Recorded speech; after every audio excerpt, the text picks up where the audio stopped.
Excuse me. Morning, everyone. The hell are you? I got problems. Right here in River City. No, I don't. Just kidding. We're going to start today.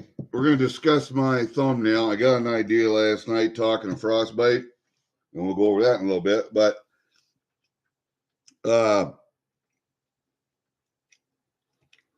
that thumbnail's from inside my butcher room. I have a big shed. I got a 60 by 55 and a half steel shed, steel frame, the whole bit. I got two rooms inside of it, all along one side, and it's divided into two. Most of that's a butchering room. It's like a miniature locker in there, all stainless steel, big grinder, big saws, big mixers. I got a sharp freezer in there and one outside. I got an 8x10 walk-in cooler, which I have a hog hanging in there right now. My brother killed a hog and wanted to put some meat away for deer season to mix with his deer, so he's just gonna bone it all out and bag it and freeze it till deer season. Well, that's where my butcher room comes in. I have all the stainless steel stuff a guy could want in there. Triple basin sink with sideboards. 1, 2, 3, 4 tables. Big dough mixer. Refrigerator freezer I got. It's actually on freezer setting right now, that I got from an outdoor restaurant. Their kitchen. What else is in there? I have a hot water heater and a water softener in there. I don't know what else you want.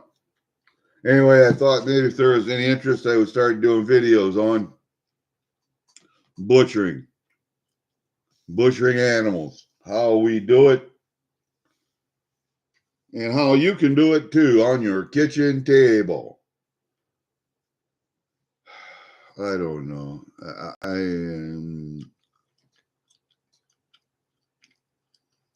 Like I told Foxy last night, maybe I'm just too much of an old redneck.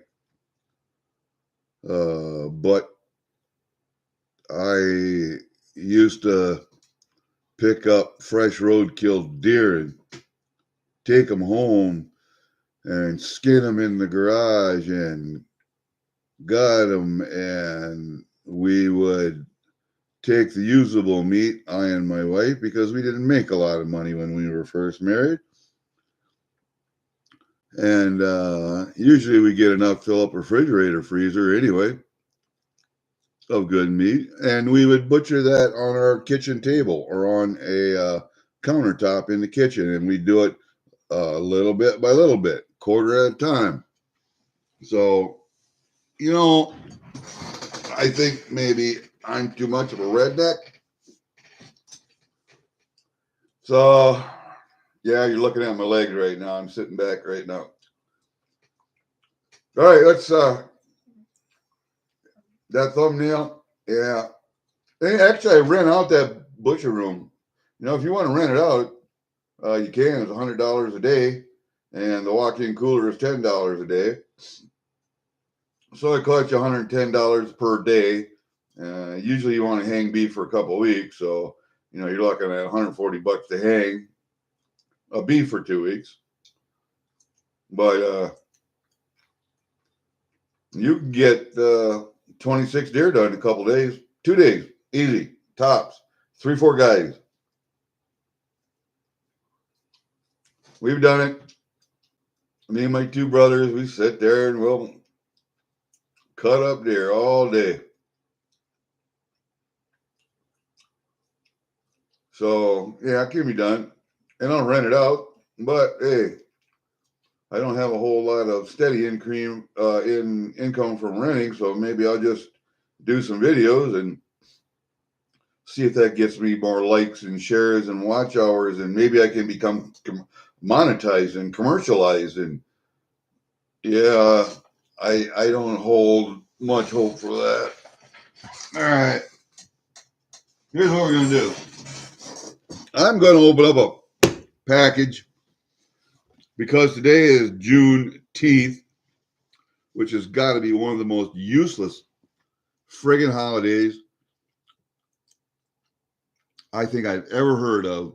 I mean, next to Valentine's Day, it's got to be one of the most useless. All it is another excuse for federal, state employees, the post office, the banks, not to be open. Everybody else got to fucking work, but not them. So, as far as I'm concerned, it's a piece of shit holiday. Just like a lot of holidays are piece of shit holidays. So that's the way that goes. All right.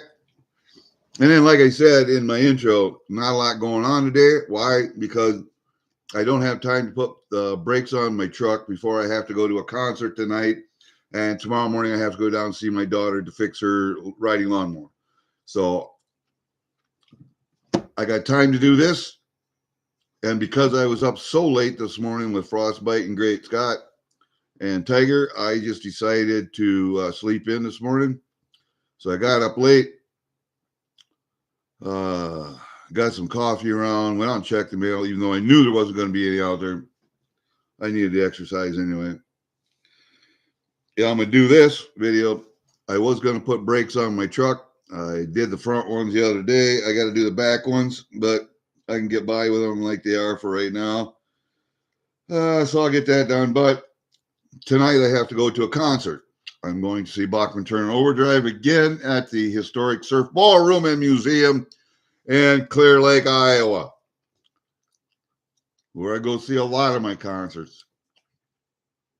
I just got back 3 days ago from seeing the Kentucky Headhunters at the Surf Ballroom and Museum in Clear Lake, Iowa. I should say the historic Surf Ballroom and Museum at Clear Lake, Iowa. If you don't know what that is, people, please look that up. Google it. You will find out. All right. Let's see. What else am I going to talk about? Yeah, I can't get nothing done today. So it's just going to be 3 hours. I'm going to get ready to go to the concert. So it's an hour drive over there. I want to be in line 2 hours early because it's a sold out show. The place only holds about 2,500 people. So I want to be up by the stage. So there we go. What was that? What else I'm going to do here? Oh, yeah. I was going to do a little critique last night of the stream. I'll do that here in a little bit. Juneteenth and what we were talking about. I have a package. See this package right here? This package is from Rafe Ailman. Rafe Ailman. I won something on a race. I think it was on Silver Selling Machines stream or Brad V's stream. And I won something from Rafe. And he, we were in the same chat the other night. He wanted to know if I got it. I said, yes, I did. I was going to wait for another package to open. But no packages came in the last couple of days. So I'm going to open this bad mamma jamma. As you can see, I have already cut the end off. So now I'm going to dump it out.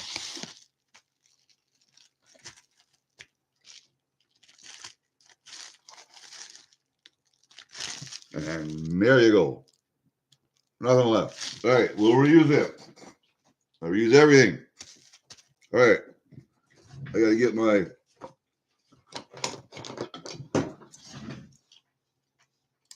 opening equipment here. All right, here's one. Rafe said he sent some extra stuff, so I wonder what he sent extra. I like it when people send extra stuff, man. Oh. All right. You never know, man. You just never know. I like. There we go. Yeah, baby. What'd I get anyway? Oh. I got a maple leaf with a monkey privy. See the monkey? See my monkey? Now you can answer the age-old question Meg always wants you, or Ashley always wants you to ask, where's my monkey? There it is. Meg, Ashley, there's my monkey. That almost looks like it's a reverse proof, dude. I almost think that is reverse proof. It sure looks like it to me, but that's a beauty. That's a beauty coin, man. Beauty coin. It's a good thing I like Canadian. Let's see what else he sent me here.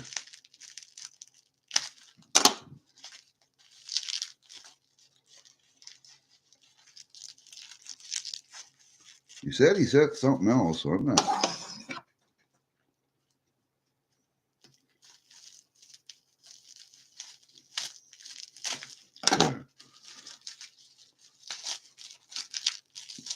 Ooh, I see a whole bunch of coins. I don't know what that all is about. Maybe we got some foreign stuff going on here.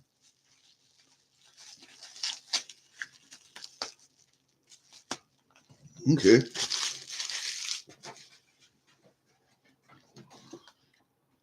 Oh, man. Got a token. I got a wooden nickel with an Indian on it. Gotta take that out of there and show you.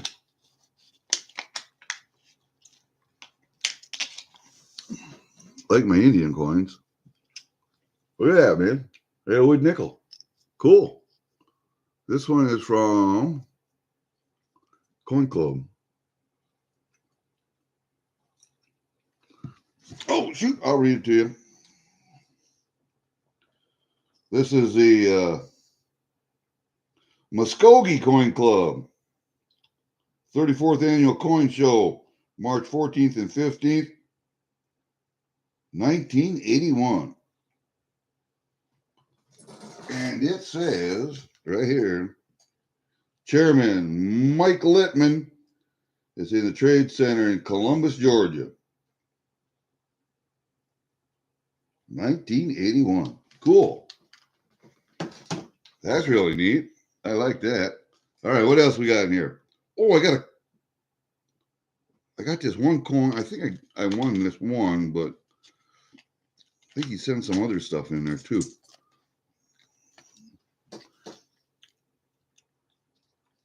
Yeah, this is that 1968 25 peso.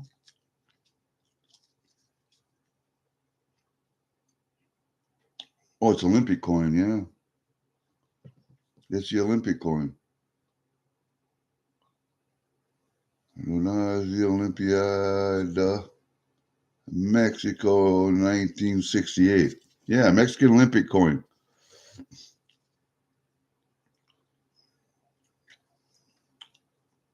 Estados Unidos Mexicanos.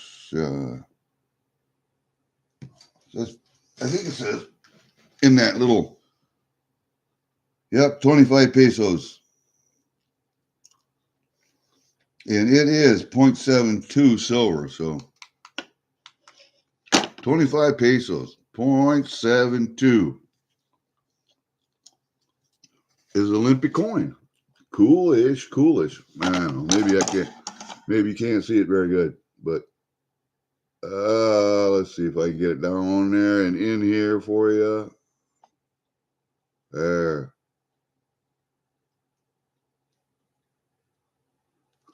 I'll turn it around here. Just hold up. Don't get so goddamn. I got to get it down here. There. Damn, man. You talk about hard to hold this fucking magnifying glass.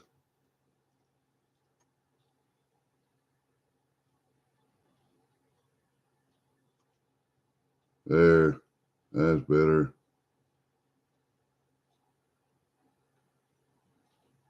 All right. Very good. All right. What else we got here? Let's look at these little buggers. I have some little coins here. Okay, I see one. I see a couple. Oh, I got one little Grammy of silver. I see that. Yeah, there's a Valcamby Grammy of silver. I see that. We'll go put that up there. We have a Guatemala, 1955, 5 centavos.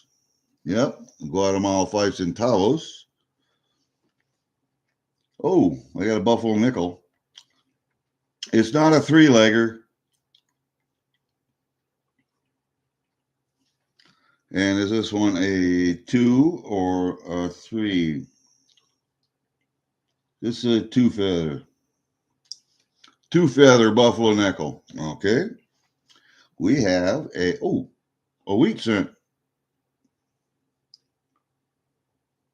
That's a 1944 Wheatie. There you go, buddy. 1944 Wheatie. What is this? Opa Red Point. Opa Red Point with a 1 and an HT on it.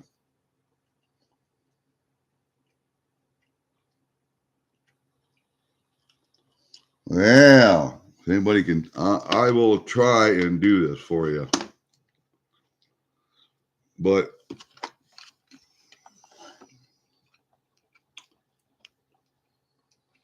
I don't think you can see it very good, but I'll try. No, I didn't think so.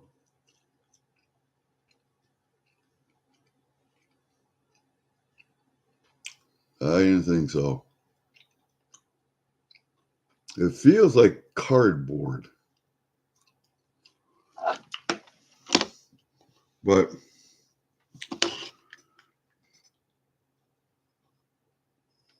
yeah, it's a token of some kind. I'm not really sure what it is.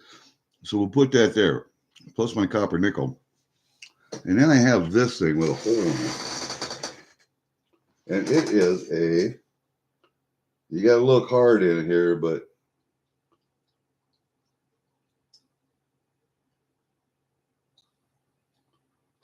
Iowa, no. It's a Missouri sales tax receipt. 5 something. Looks like I went through a fire at one time. Missouri receipt. It says 5 on it. In the state of Missouri with a hole through it.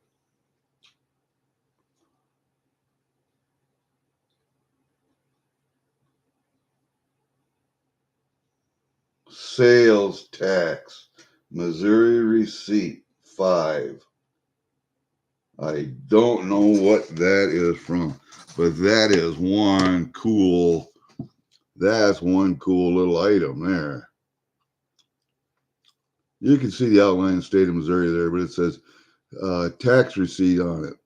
And then it says sales tax 5, whatever the 5 is.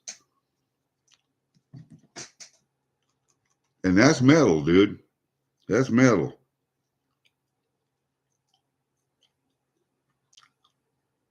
I think I should suck on that and clean it up. But that's cool. That a couple nice things in there, man. Some cool shit. All right. Look at that. I like that, man. I like that stuff. I like that stuff. See if we can put it up here a little closer for you.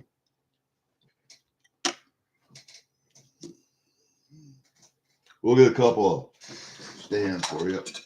I'll get some stands up here for you.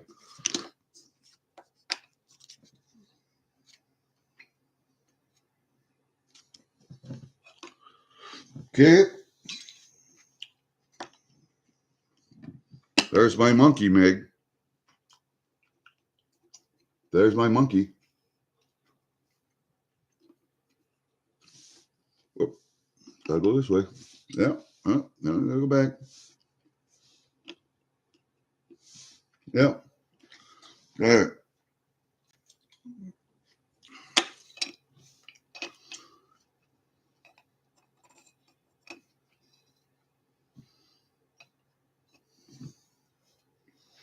don't think I can get the rest of this stuff in a holder.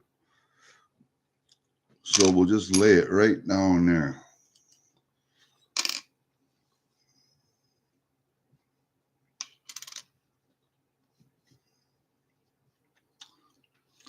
I really don't know what this little thing is right there. And there we go. Got a Grammy. Race, you did a good job, man. I never expected all of that stuff. That's kind of cool. Yeah, because he told me in chat that he was going to do, he had sent some extra stuff. I thought that was neat. He didn't have to do that, but I didn't expect all that. That's neat, man. That's really cool. That Missouri tax stamp, that one is really interesting. I got to look that up and see when that, from what era that was. It almost looks like from, I don't know, 40s, 30s, 40s. And why would they have a hole in it? Unless it was meant to be strung on cordages or on cordage or something. I don't understand that, but okay. I have to Google and look that up though.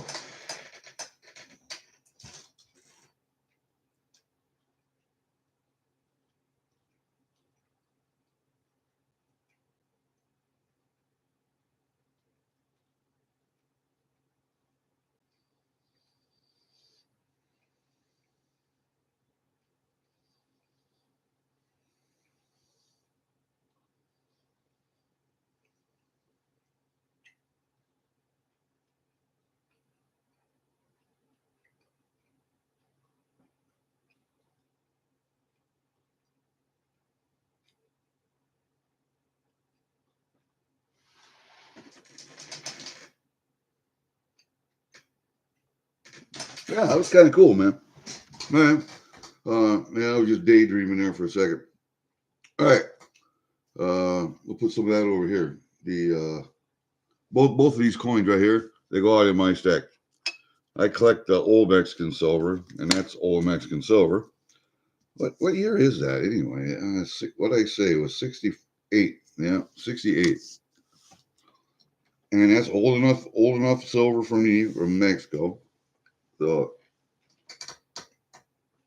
then I also, old Canadian silver a lot of times is 50%. So I'll just collect silver coins. I like coins that have silver and collectability, numismatic history to them. Kind of like that, but all right. So we'll put that away. We'll take it outside. We'll get that done. I'll put these up in here. Man, I like that maple leaf a lot. So we'll put this in here. Let's see, the nickel goes out into this Guatemala coin. I've never had a Guatemala coin. We'll put that penny in there also. That goes out in my junk silver stuff, my collectible stuff. These two, this one right here, I don't understand that one, that little red thing. And that one I think I know somebody who collects tokens, so depends. I like that Missouri tax thing. That really gets me, man. I'm keeping that bad boy. And this Guatemala coin, I really.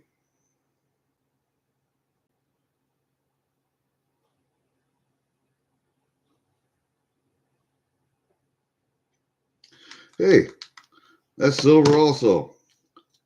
That's 720 silver right there. That's what that is. That's 720.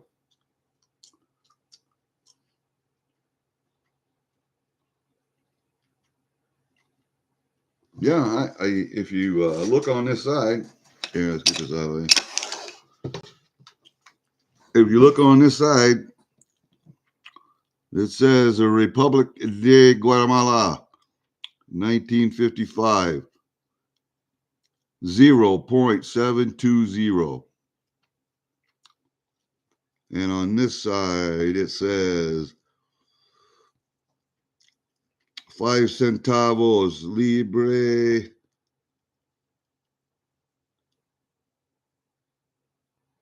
Click.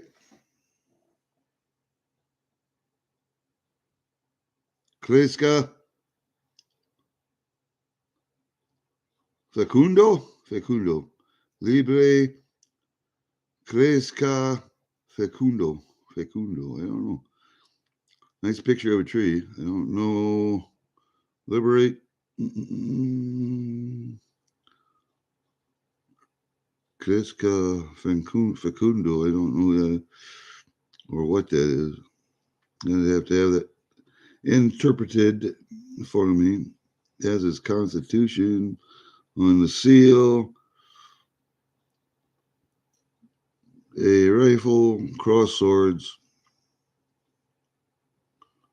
and the wreath around it with a bird on it with a long tail. Cockatoo, probably. Cockatoo, whatever, yeah. All right, very good. All right. There we go. All right. So, got to put the little Valcambi goes in here with my other silver, got more silver, get paid forward. Okay. I do keep foreign silver. That little Guatemala coin I will keep. That little Guatemala coin, I will keep that. That's cool. I like that. I like that a lot. Like it a lot. All right. Put that in there. Oh, get back in there, wooden nickel.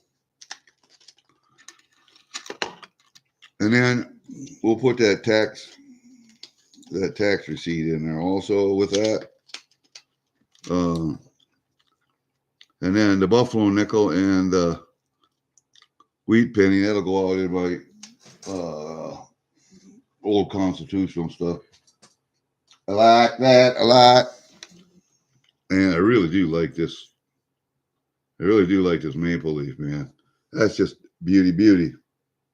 All right, let's talk about last night. What we talked about, and I got to get ready for a concert and all that shit. You guys know that. Let's talk about what we were talking about last night on Frostbyte. Why is everybody getting so worked up over this selective service bill? Huh? Why? Why are you getting so worked up over it? What do you think? You're going to get drafted? You ain't getting drafted, you dumbasses. Jesus Christ, man. We have an all-volunteer army. All-volunteer military.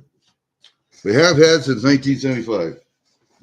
So, all this bill is doing is modernizing and updating the selective service system. You don't want to look at my legs. So, yeah, now you have to look at my face. Is updating and modernizing the selective service system because things have changed since 1975. The programs that is behind the selective service system, the computer program, there are many different programs, pieces and parts to the system. And what they want to do is to bring all of those pieces and parts together under one program, simplify things so that you guys don't have to go into the post office or go online, fill out a form, and a lot of you guys don't even know you have to do that. By federal law, you have to do that, or it's a felony. It's been that way since they started a selective service system. All right.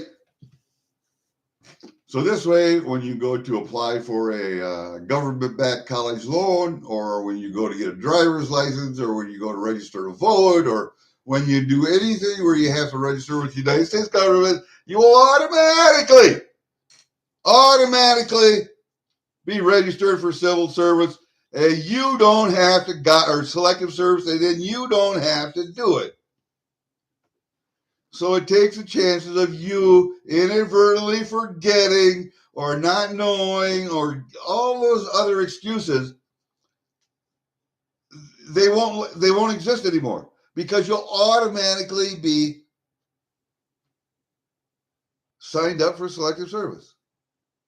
Now, are you going to have to go to the Army or the Marine Corps? Are you going to have to go to war? Is there going to be a draft? No, not yet. I've been saying not yet since 1975 when I went in the Army.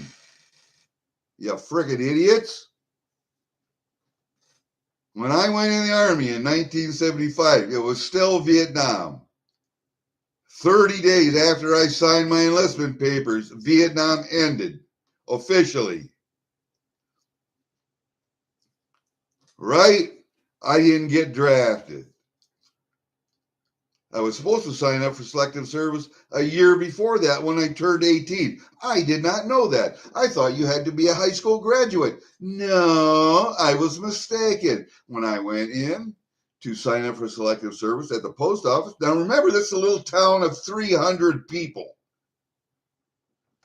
And I lived in the country.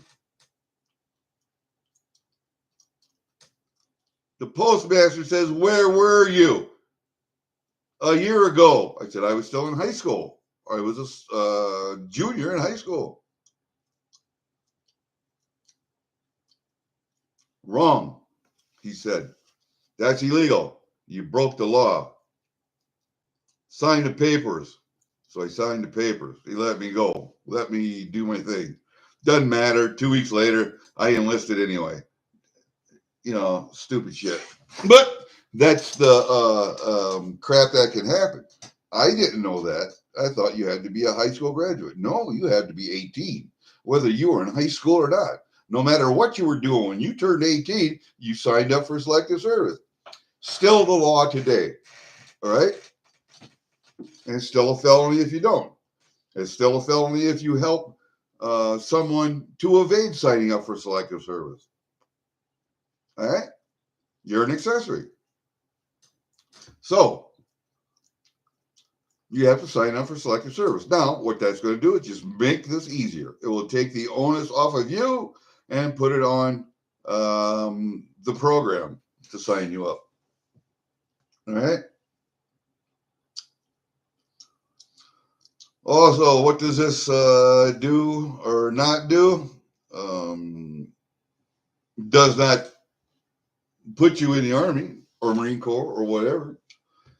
The only way that this selective service registration can turn into a draft is if there is a declared war by the Congress of the United States and there is a grave need for bodies. Then you'll be drafted. But I don't see that happening. Last time that happened was Vietnam.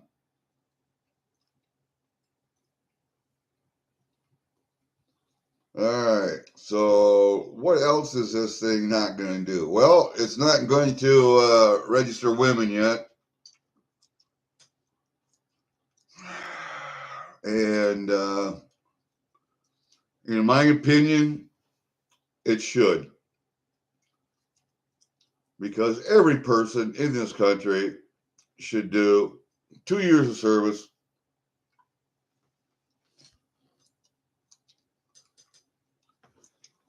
for their country. All the things this country gives you, all the rights and privileges, and you won't give 2 years out of your life to support that. Yeah, then you're a piece of shit and fuck you. Don't care. I don't care. You don't like my opinion, go somewhere else.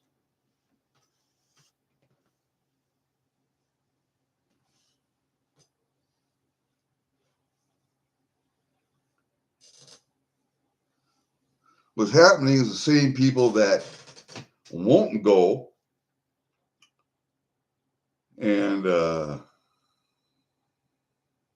help make their country better, give 2 years of their life to help the rest of us out in the United States. Be the same people who are letting their rights slip away, letting the autocracy, military industrial complex, take their rights away from them. Yeah, we don't care. You're going to end up like Venezuela. So I don't care. Keep going. I'll be dead by then. I had a good life. My kids will be dead by then. They had a good life. And I hope your grandchildren suffer under the yoke of communism. I hope they have to fucking starve to death, work their ass off in a gulag. Fuck you. You know, you brought it on them. With rights come responsibilities. And if you want all the rights and no responsibilities, you're a piece of shit. Go someplace else.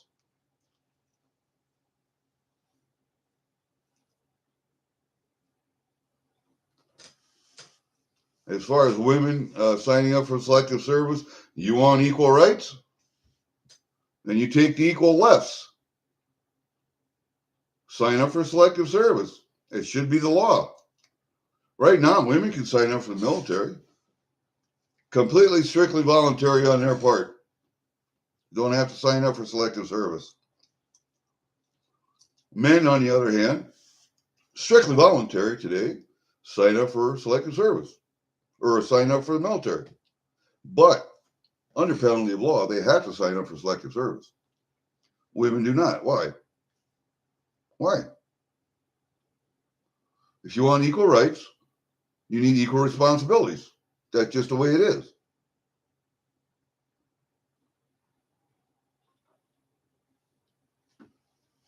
Otherwise, you're cherry picking. You're picking and choosing what is best for you, what you want. No, it's not the way it works.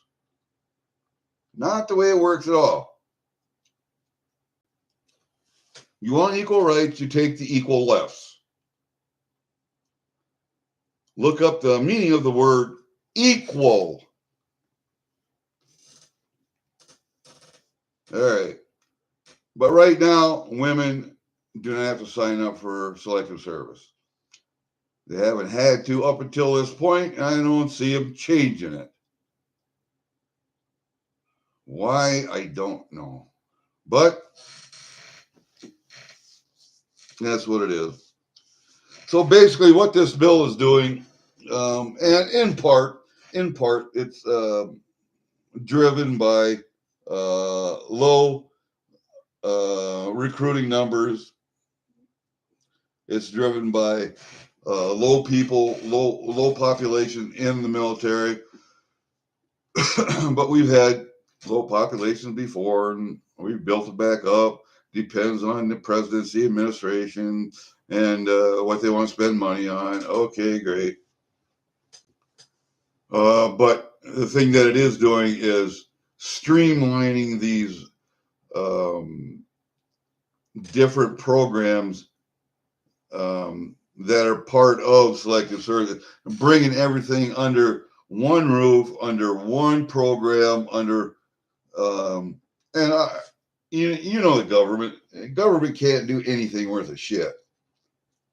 Really, if you think so, look at Social Security, look at Medicare, look at Medicaid, look at WIC, Title IX, look at all those programs, social program. Look at the IRS. Just pieces of shit. Just problems. So I don't look for this to get too much better, but what it's doing is allowing them to streamline everything, take the responsibility off of you to sign up when you're 18. Now you're automatically going to be signing up when you do one of several things. And it's creating a larger pool, or will create a larger pool of people to draw from should there be a draft. So that's all it's doing. All of you naysayers, doom and gloomers, World War III, we're going to war, blah, blah, blah. You know, maybe you should look at some other news instead of that crap. You can find a never-ending supply of doom and gloomers on YouTube and the internet. Just a never-ending supply. And there's a couple of retired generals on YouTube going, "This is the end, World War III, Ukraine's finished," and blah, blah. You know what? Those are some of the biggest fucking idiots I've ever listened to in my life. Those would be the general officers that would get a command climate survey. I would not serve under those people. I've had some great officers, but very few.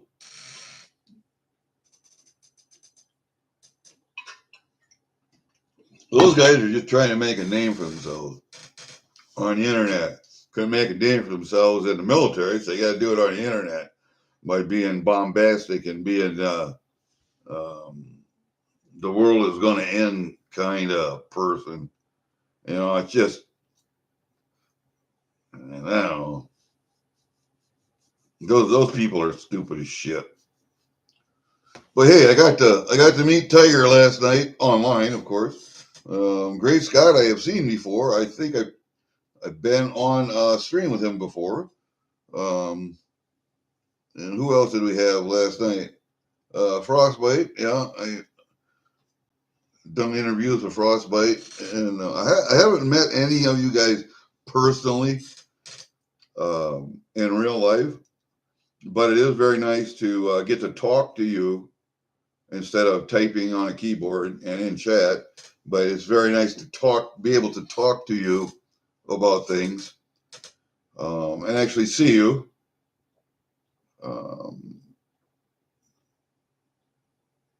Everybody kind of looks like, you know,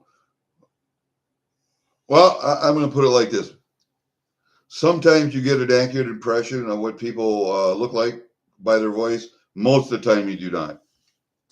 Most of the time you do not. Great Scott, such a soft-spoken individual that I would not guess he looks like the standard hillbilly. I wouldn't have guessed it. Tiger looks like a bedraggled doctor. That's just, yeah, I kind of imagine. It looks like he's been through the ringer and back the other way. But that's an ER doc for you.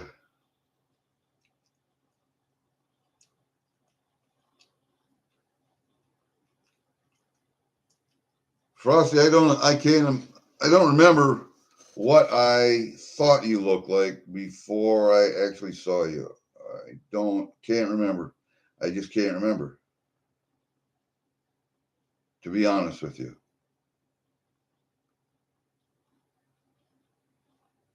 But yeah, it was great talking to everybody, and talking about the selective service bill. And like I told everybody last night, I will reserve judgment until I read the entire portion of selective service, because that's part of the National Defense Authorization Act for 2024, and that's a ginormous, humongous piece of legislation. Shouldn't be, but it is. And the selective service bill is only part of that legislation. So I have to look up the NDAA for 2024, go to that section and read it before I will make a judgment on it, before I will vote up or down, yay or nay. I need to read it. So I will probably do that today. I mean, I'll get ready for go to concert. I'm going to concert. I'm going to see Bachman Turner Overdrive tonight. Yes, the second time I've seen Bachman. Yes, I understand. There's only one person left from the original band, Randy Bachman. That's it. The rest are a replacement. Sing the same music, play the same music. Don't care. I don't go and see an Elvis Presley impersonator because, uh, Elvis Presley's been dead for a long time. So, okay, why wouldn't I go listen to his music if somebody is doing a great job at performing it? And so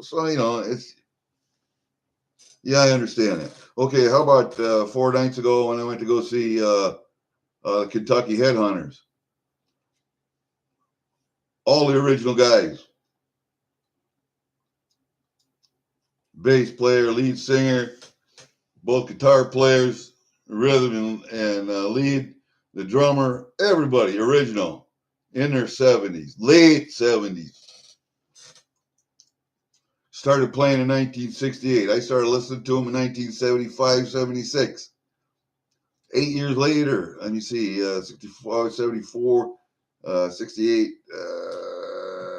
4, about 7 years after they started is when I started listening to them. I'd never saw them before. I'm glad I got to see them this time around. That's a rare thing to see all the original members of a band that started in 1968 together yet. Usually there's 1 or 2 or 3 that have already passed and they've got replacements. I mean, ZZ Top, Dusty died. His guitar tech took over. So it's no longer a little 3-man band from Texas. Now it's 2.5. So, yeah. But he does a good job playing Dusty's role. So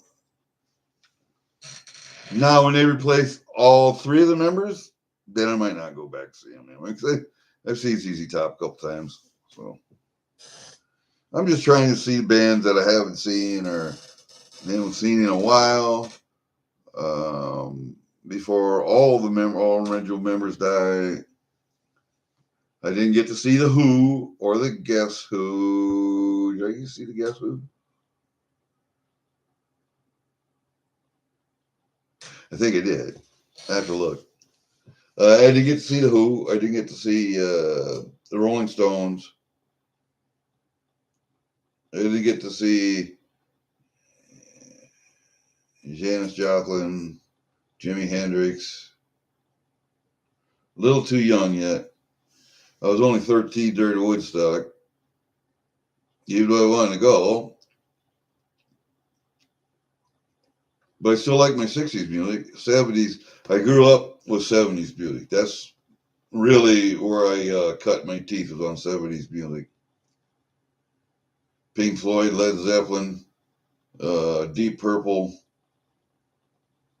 Those bands, man. Which eventually morphed into 80s heavy metal hair bands, which I absolutely love.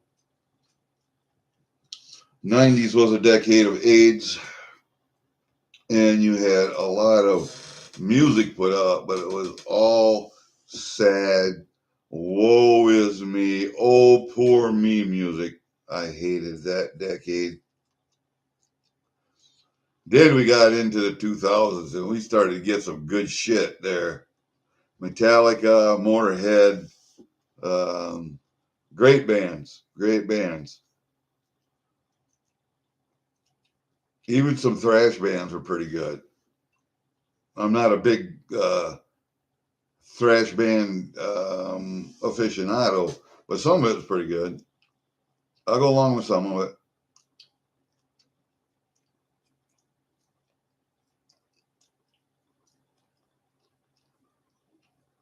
All right, what else I want to talk about today? So we're talking about a concert.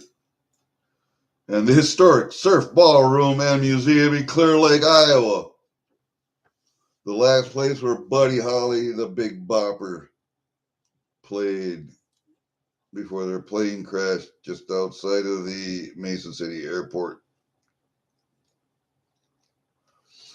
And that site is still there if you want to go visit the crash site. That's still there. A little marker. The Surf Ballroom has the winter dance party every year. All 50s. All Buddy Holly music. And Big Bopper and Waylon Jennings and who else was there? Oh, God. Signed guitars in that place. The signed ready room. The ceiling, the walls, the door sills, the frame. Everything is signed by all the band members and bands that have ever been in that little ready room. And we're talking this ballroom is a 40s, 50s ballroom when it used to be ballroom dancing. The stage is small. The ready rooms behind the stage are small. Most guys just pull up in their big motor coaches, motorhomes, and they take their showers and do their getting ready and all that stuff in their motorhomes. And when they're ready to go, then they out of their tour buses into the little ready room and then on stage from there. But they've done a good job, and they just broke ground a few weeks ago, and they're going to put an interactive museum. They're going to teach music lessons to children, school-age children, interactive touch museum kind of stuff, history. It's a big expansion. It's as big as the Surf Ballroom is right now. So they're going to double the size. I don't know what they're going to do for extra parking, but anyway, I think that's further on down the line. And it's going to be good. It's going to be good.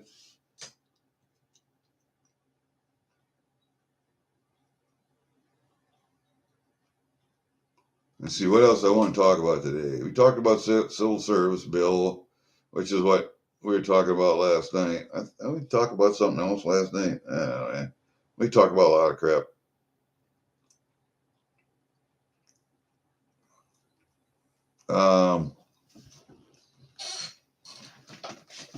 What else did we? All right, we got that package open.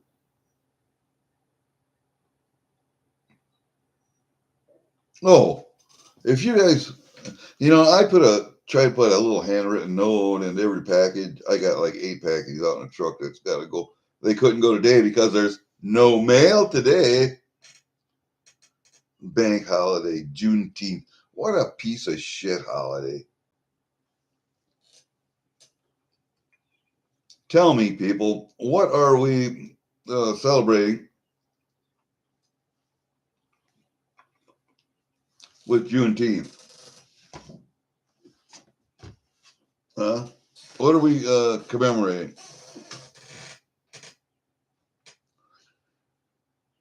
I'm not against having it because we have other stupid, dumbass holidays.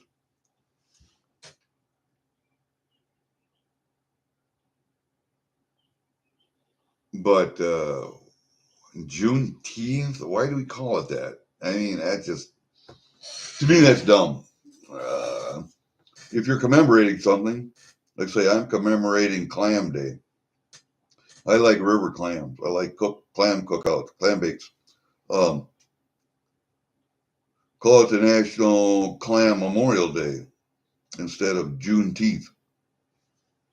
I mean, that's just so bland, so generic, it's stupid. All right. What was it? Oh, yeah, I wanted to talk about citizenship. With back in the day, we had a lot of illegal immigration also. Ronald Reagan gave citizenship to 10,000 or 10 million illegal aliens that had already been in the United States for years. I mean, they were working, making money, raising families, shipping money back to Mexico, not paying taxes. So he made them citizens. Then they had to start paying taxes. And those people had been here a while, so they'd been vetted. All right? Now, Biden wants to do the same thing, but he wants to make citizens of the people that have already crossed here the last year or 2, 3 years. Why? You haven't vetted any of those people yet. Let them stay here for a while. We'll weed out the criminals. We'll weed out the terrorists. We'll weed out the good people. And then the good people, seeing how they've been here and been making money and raising families and contributing to local economies, then they can pay taxes. That's why the immigration system needs to be reformed. Those people should be paying taxes immediately upon entering the United States and becoming citizens, instead of waiting 10 years to make them citizens. Young males, however, that's easier. You give them a choice. You can wait 10 years to become a citizen and take the chance of getting deported or whatever, or just join the military for 2 years. You automatically become a citizen. Take care of some of our recruiting numbers. Give 2 years to the country, service to the country, and you become a citizen. You and your immediate family. That means your wife and children. Doesn't mean your aunts and uncles and grandpa and grandmas. No, that ain't what it means. It means your wife, your children, you. That's it. Hi, Emerald Costacker. How you doing, buddy? We're just kind of talking about some things here. I was on Frostbyte Coins and Collectibles last night, and he was doing the stream on the Selective Service Bill that's part of the NDAA, the National Defense Authorization Act, and what it means to people, because people get so much misinformation out there and being spewed that nobody knows what to think. So, yeah, I thought in my case also, going into the Army made me grow up. It taught me a lot. It gave me a skill that carried me on later in life. I mean, I retired using that skill that I was taught in the Army. So, nothing bad to say.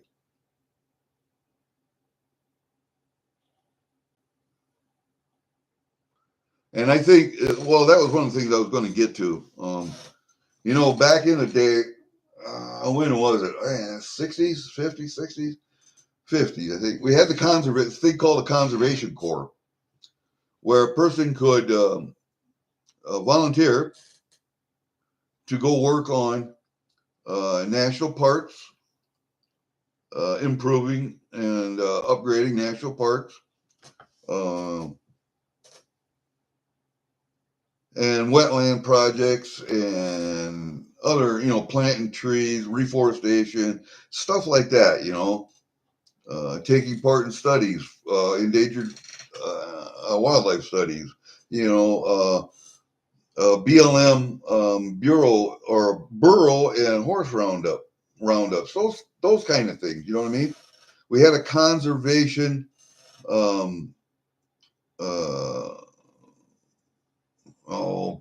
conservation corps where people could join with a whole bunch of other people and go out and do that stuff. And they would do it for 2 years. They would get paid minimal, but their housing, their shelter and their housing, their food, their medical, dental, all that stuff was taken care of while they were there working. Yeah, you got paid minimal, but you were earning a skill and you were working to serve your country for 2 years, doing something good. We need more programs like that for young people to serve their country. I don't necessarily think that everybody is cut out for the military. I don't think that everybody should necessarily have to serve the military. If you want to, that's fine. That's great. You're there in case of a national emergency or a war. You are there already. But you can serve Conservation Corps. You can serve Peace Corps or national version of the Red Cross. Not necessarily the Red Cross because they're a for-profit fucking fuck the Red Cross. But disaster aid, that kind of stuff. We need more programs like that.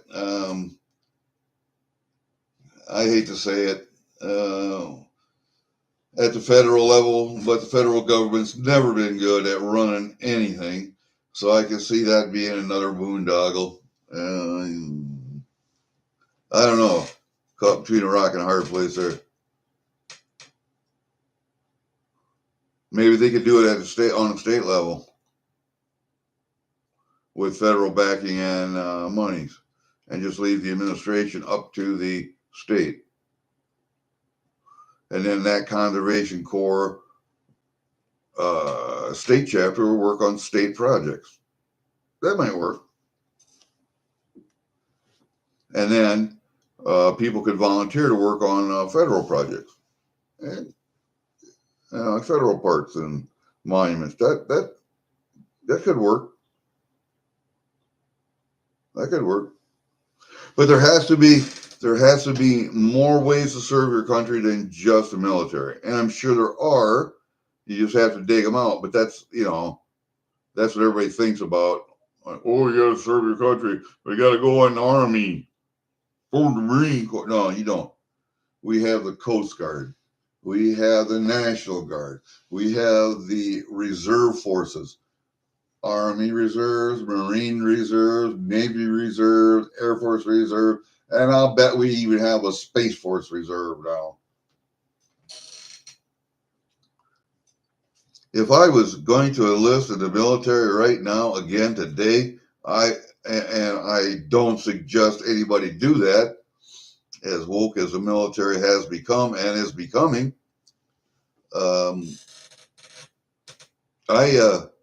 I would join the Space Force. Yeah, I want to be on the cutting edge. I want to know what's going on. Yeah, I want to do that, man. I want to do that. All right, well, I mean, that's probably not for everybody. Oh, as far as the selective service goes, I was talking about earlier. Women should also be included in selective service. When they turn 18, they should have to sign up also, because if we had those other programs, we would already have that pool of people established that we could draw from to go work on national parks or to go work on disaster relief, or you know what I'm saying. We would have that pool of people, and I believe that everybody, not just men, but everybody, should have to serve their country for at least 2 years in one capacity or another. That includes women, because we passed the Equal Rights Amendment, did we not? Well, with equal rights come equal responsibilities. That's one of the responsibilities right there. Oh, you believe in equal rights, but only some rights and not the other ones? No. It doesn't work that way. You don't get to pick and choose. You want equal rights, you got to take the equal lefts. With rights come responsibilities.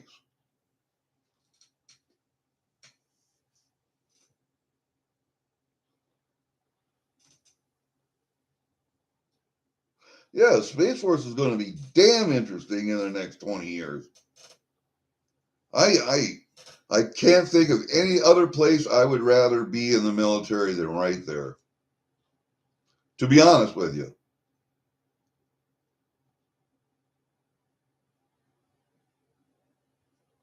Because I'm not even sure what in the fuck they do yet.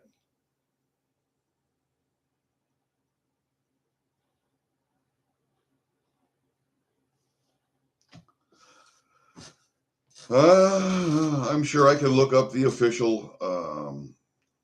I go into their official website and look and see what their stated goals, objectives, and what their mission is. But it's going to be more than that, and you can read a lot into it.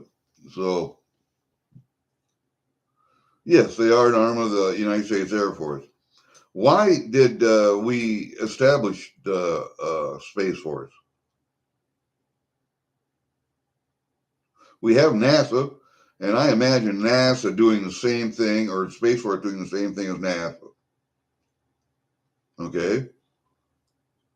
Is it because we've caught on to NASA's tricks about airbrushing things out of photos and um, um, photoshopping photos and holding back the truth from the American people? Have we come to that conclusion? Have we proven that beyond a doubt? Yeah, we have. Just exactly what information they're holding back, we don't know. We can guess. We can make some educated guesses, but we do know that they're doing that.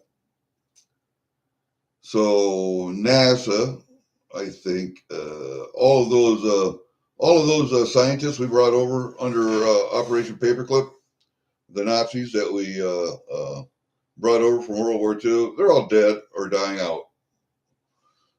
We have the next generation of scientists under them, and I think NASA has run its course. I think the budget from NASA is also something that we can see. But there are black budgets within the government that we can't see. Notably for intelligence and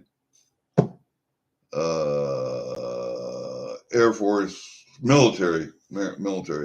So I think what we're trying to do is hide the budget and what they're doing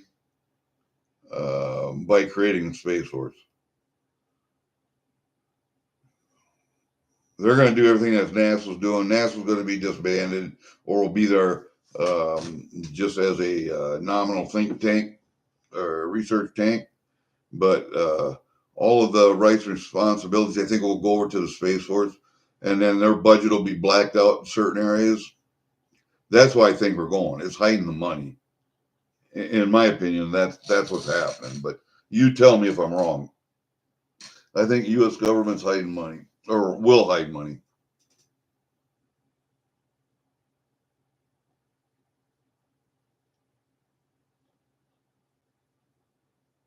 Yes, that's true. But isn't NASA taking care of that also?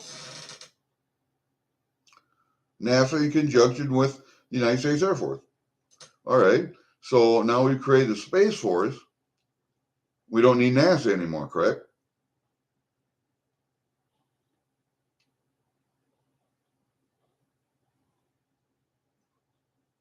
Because we have SpaceX and we have, what's the other one? Virgin Airlines or whatever the hell they are, shooting rockets into space for commercial purposes. That's why they're going there, for commercial purposes. And so and NASA was supposed to be a combined commercial military, blah, blah, blah. All right, well, the commercial's already split off. All right. And so now the military aspect is split off. So there's no need for NASA anymore. That whole agency can go away. Can go away.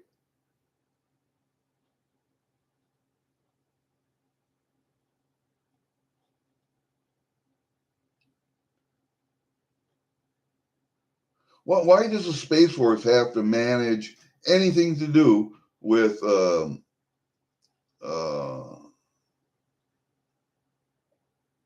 commercial capabilities of space or commercial exploration of space? Why does the Space Force have to manage that?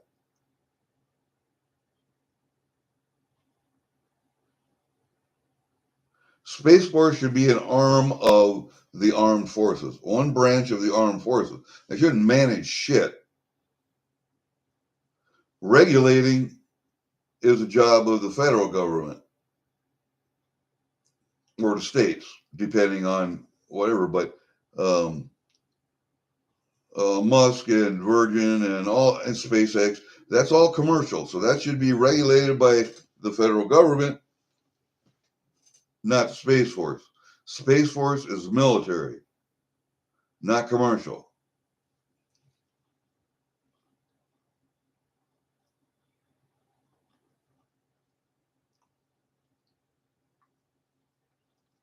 You're correct. It's not yet. Yeah. NASA's still outer space. I got that. Yeah. We're not going back to the moon. We're going to leave that up to the Space Force. We're going to Mars and beyond. There are other think tanks that go out beyond that and explore the universe, other galaxies, and blah, blah, blah. And so NASA doesn't need to do that. But yeah, as far as getting us out there, I can leave that up to a combination of commercial and military. I don't think there's really too much need for NASA anymore.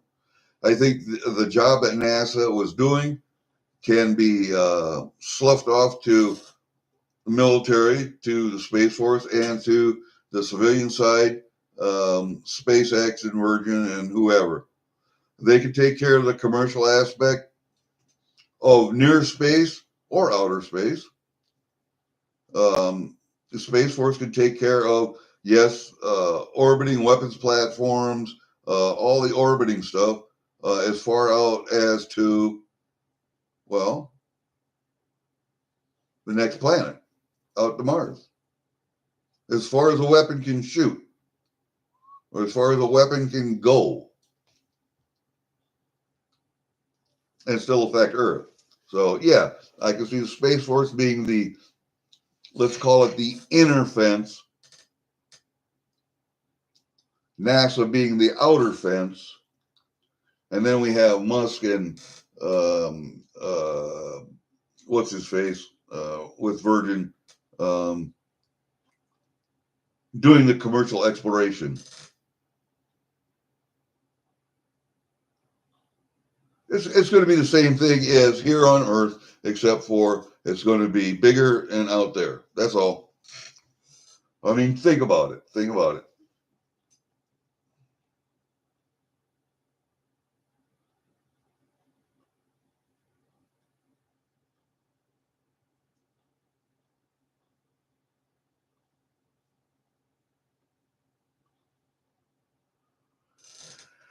Branson, yeah, that's who it is. Richard Branson. Um, I don't think commercial has fully caught up to government. You call it government capability. Government doesn't have any capabilities. Uh,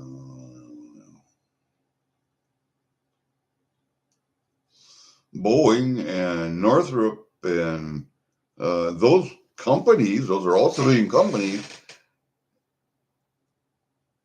have the capabilities. They are commercial companies with contracts with the U.S. government.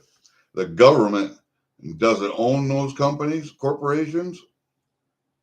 So the government produces nothing. All the government does is regulate. It takes in taxes. It makes trade deals. It protects our shores. That's all it was designed to do, and that's all it should do.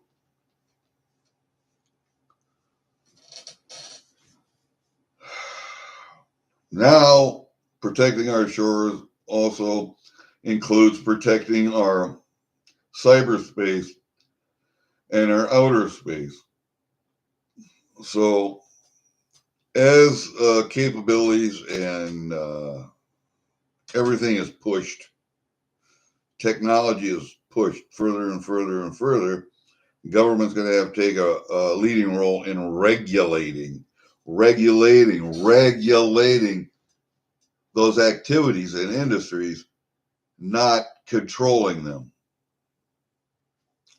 In the fact that they own the, or otherwise we get into the nationalizing of industries. Well, let's just let the government have the energy infrastructure and the entire energy economy in industries.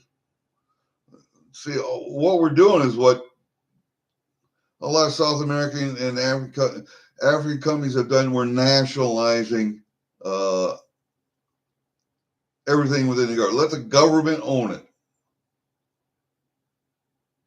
No, let's not do that. The government's not good at managing stuff. It never has been good at managing anything. And if you don't believe that, look at Social Security, Medicare, Medicaid, and all the social programs that the government manages. They can't even keep up with repairs in the national parks, but they're managing them. Yeah, you betcha.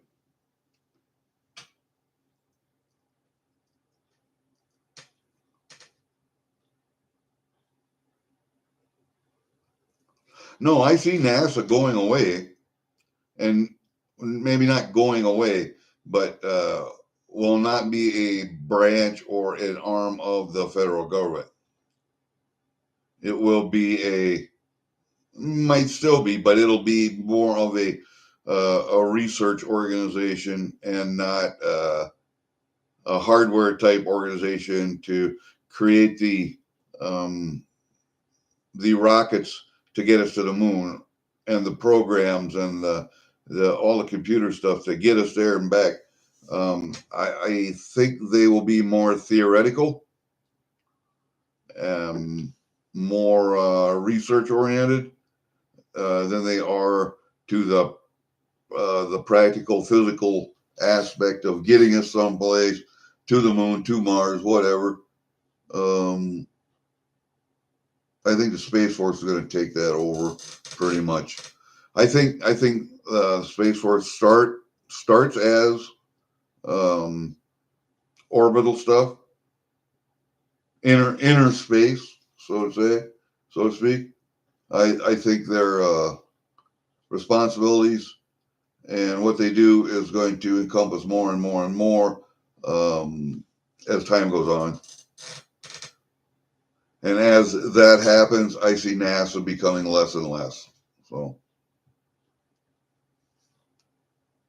all right. See, I'm a close stack. That was a good little discussion there. Now, let's get back to what I was talking about, and that's rights and responsibilities. I think we're fast coming to the point where every person, everyone in our entire population in the United States should be in the selective service system. You are in a pool of people that can be drawn from in case of war, in case of a national emergency, a natural disaster, a humongous natural disaster. I don't see why women should be exempt from that. I don't see why people with physical disabilities should be exempt from that. Mental disabilities, yes, I can see there are some mental disabilities that you just can't work. I mean, you can't do that. You just can't. And those people would be looked at and they would be excluded. There are other exclusions, but no one should be exempt. That includes congressmen, senators, their kids, their wives, their families. All of them. Students, not exempt. I don't care if you're in college. Put your fucking college on hold for 2 years. If you are called up, do your duty, and then go back to school. Fuck, man. I went in the Army after high school, spent 3 years, got out. I worked a civilian job. I was still in the reserves for 2 years. And when my employer went bankrupt, I enlisted in the Army again for another 3 years of active duty. Then I got out again. Then I went to college. I did a 2-year associate degree program at DeVry for electronics repair. I have an AASE, or an Associate of Applied Science in Electronics. I applied for a job with the United States government. I got accepted. I tested through, and I spent 26 years repairing radios and night vision devices and thermal devices and navigation radios on aircraft, Hueys and Kiowas and Cobras and UH-60s and King Airs and Queen Airs. I think they got, the fixed wing got contracted out to Cessna, I think, or Beechcraft. Got contracted out to Beechcraft. But we worked on helicopters. And I'm still in reserves. I spent another 14 years in the reserves. Let me see, 3, 4, 5, 6, 7, 8.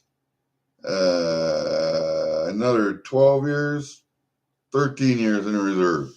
12 years and some months, almost 13. So 20 years. From the time I was 19 to the time I was 39, 40. From 75 to 95.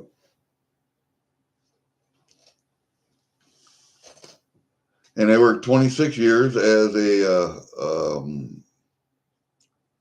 civilian. I was a dual status technician, which means that I had to be in the reserves in order to hold that civilian job. All right, so I was going to anyway, didn't matter. Until it came to the end of my career. And then I got pissed off. Anyway, that's another story for another day. But yeah, I think every person who has served their country in the military you've done your duty, man. You've done your duty.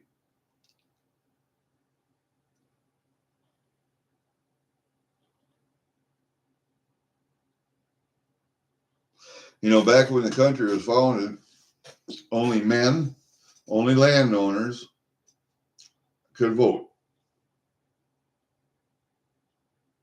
And I think that there needs to be exclusions on voting to this day. Not necessarily those, but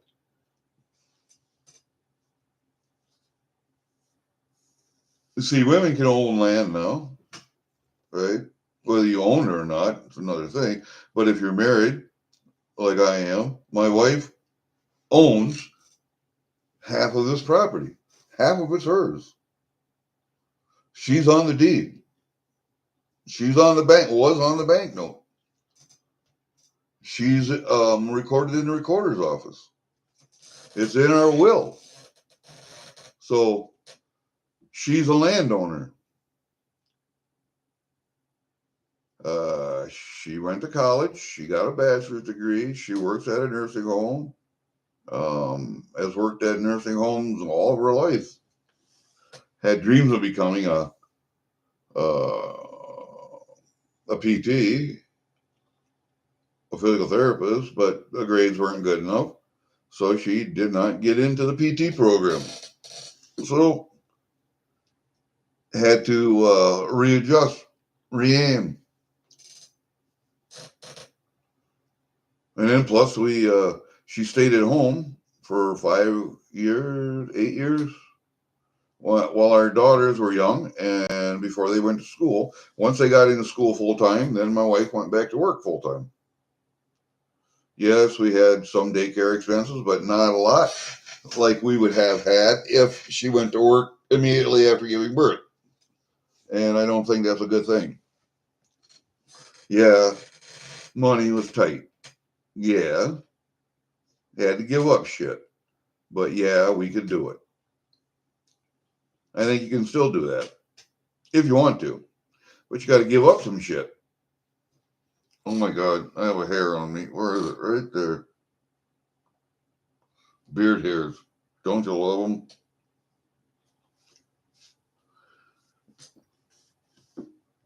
Anyway, there needs to be some exclusions for voting.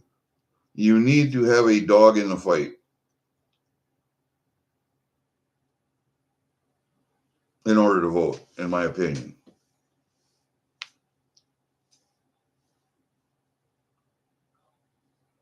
So my wife is a landowner. I think most married women are landowners or residents. You know, they own their lot and their house and whatever, or half of it anyway.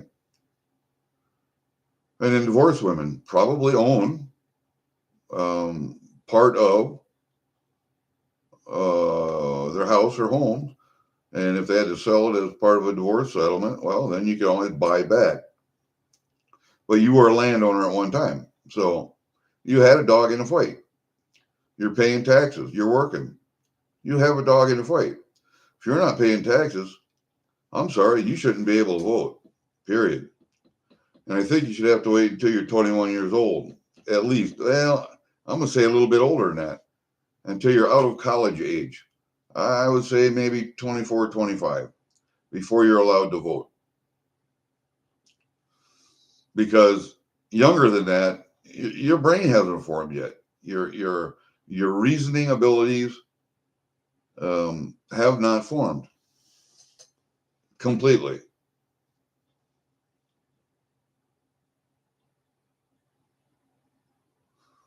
If you're not paying taxes, you're haven't served your country in one way or another.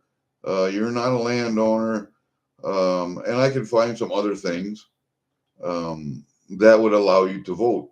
But there are people in this country who should not be allowed to vote. Pure and simple. There is no illegal alien that should be allowed to vote. None. If you don't have a fucking ID, you should not be allowed to vote. You don't have a driver's license. You don't have an electrical bill. You don't have a mailing address, permanent mailing address. You don't have a water bill. You don't have a permanent address. You should not be allowed to vote, period.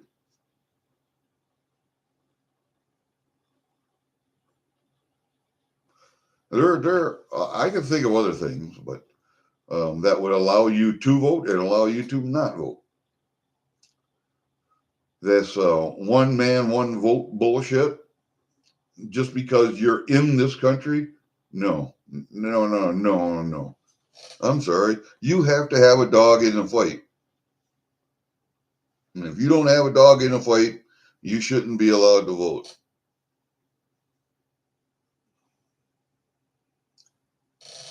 Anybody else want to come up? I know other people are up, and I don't, I just pop up when I feel like popping up.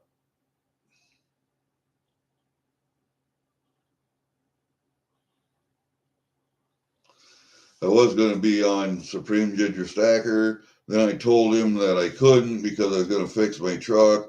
Then I got up late and I decided, well, too late to try and fix a truck before I go to the concert tonight. So I'll do a pop-up because I had that package I wanted to open from Ray Vailman for a couple days. I thought I'd get another package and we'd do a multiple mail opening, but that didn't happen. So I decided I was going to do that this morning. And I can't remember exactly what else we talked about. Oh, we did talk about coins last night. And yes, Frosty told me that I probably need to get a hold of one of several people and see if they're going to send any coins in. And that, yes, I think NGC does grade. I have a set. I have an Ike, a Kennedy, and a quarter, Russian quarter. 1776, 1976, that commemorative set. It's a proof. It's a proof set, and I want to get it graded as a set, not individual coins, but as a set. And Frosty told me that NGC does do that. He wasn't sure about PCGS or CAC, but I'll take an NGC grade. If they'll do that, I will send it.